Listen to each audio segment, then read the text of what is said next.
ఎవరికైనా నేను సవాలు చేస్తున్నా, శ్రీకృష్ణుడి జీవితంలో ఆనందదాయకమైన ఘట్టంలోనే 10 రాయండి. మీరు ఒకటి కాదు 10 లేవండి, 2-3 మించి మీకు దొరకవండి. విషాద ఘట్టాలు రాయండి అమ్మా, నేను చెబుతున్నా ఓ 25 దొరుకుతా, ఓ 25.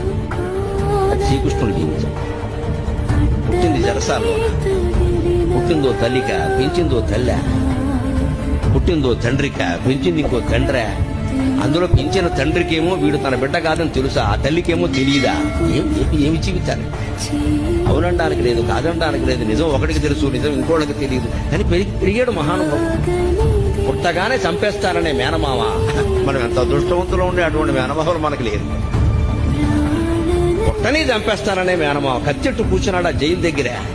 అదే ఆ శ్రీకృష్ణుడి జీవితం. సార పురుషుడు అంటున్నారు కదా, మరి ఇంత భయంకరమైన జీవితంలో కూడా భగవతత్వాన్ని వ్యక్తం చేసిన మహానుభావుడు శ్రీకృష్ణుడు. కృష్ణం ముందే జగత్.